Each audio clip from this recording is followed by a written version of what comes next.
Alright, we're working on this long extended exercise 4. That's practice for complex numbers and the IB exam.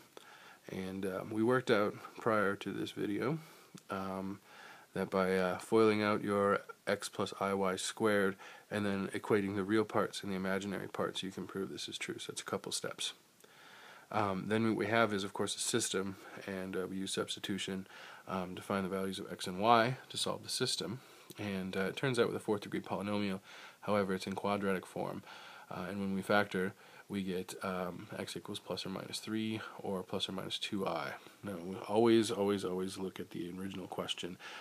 It was originally stated, of course it's not here, but if you look at the original problem, it specifies x and y to be members of the real numbers, and plus or minus 2i is not a real number. So we omit that from the solution set.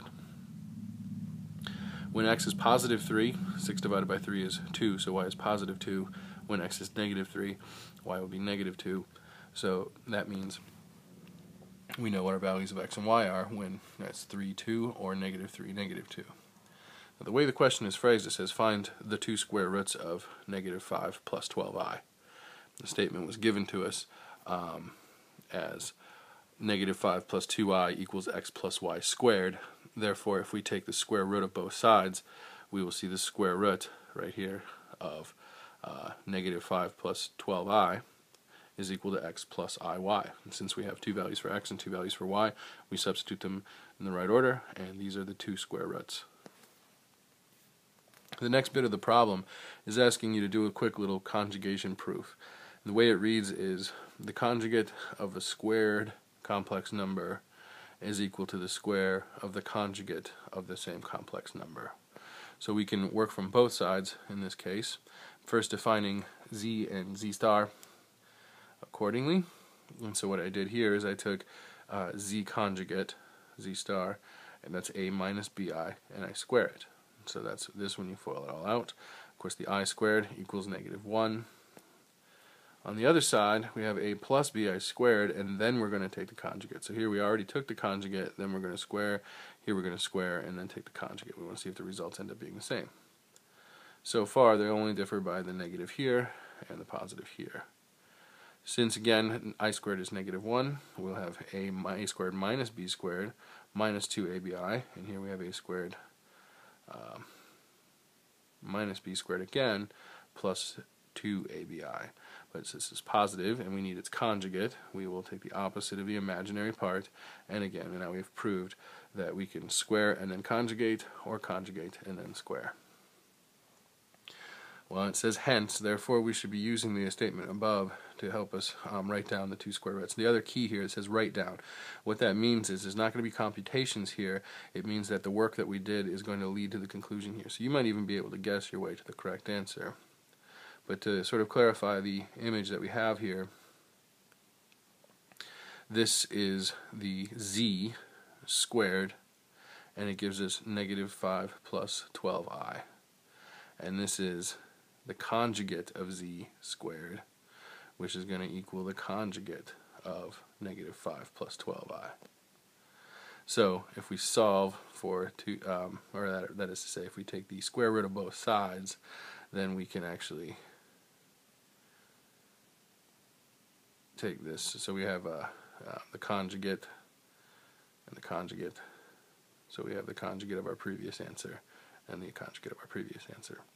So in other words, the square roots of negative 5 plus 12i are going to be 2 plus 3i and negative 2 minus 3i.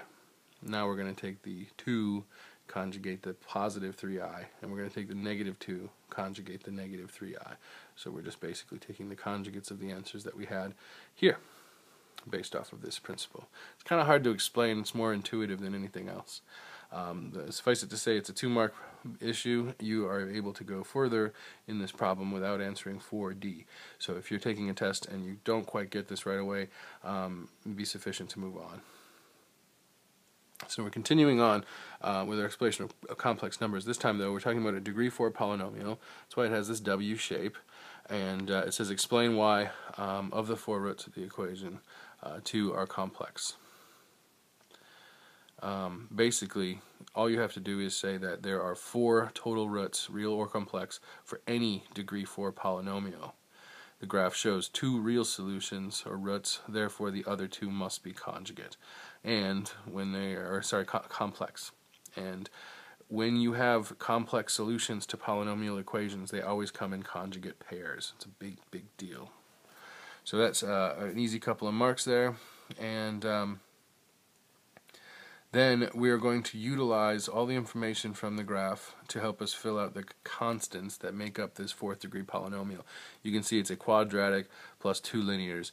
The 2 linear factors are going to give us our real roots. This quadratic is going to be something that is unfactorable. It's going to give us our 2 complex roots.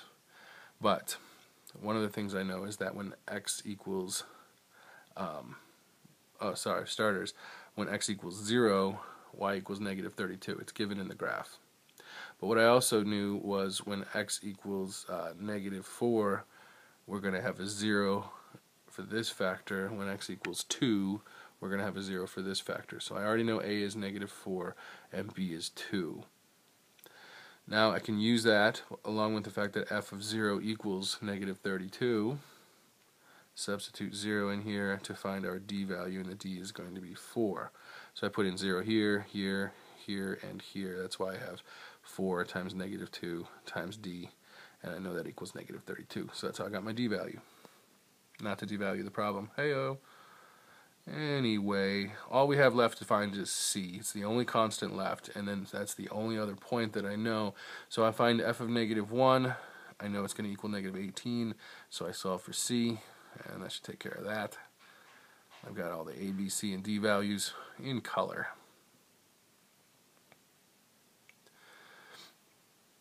So finally, now it says find the 2 complex roots. We know that they're going to be the solutions to this quadratic factor. So we simply we take the quadratic factor, set it equal to 0.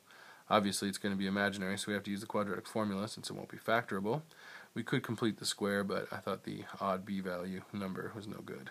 So solving for x using the quadratic formula and simplifying, you end up with this result.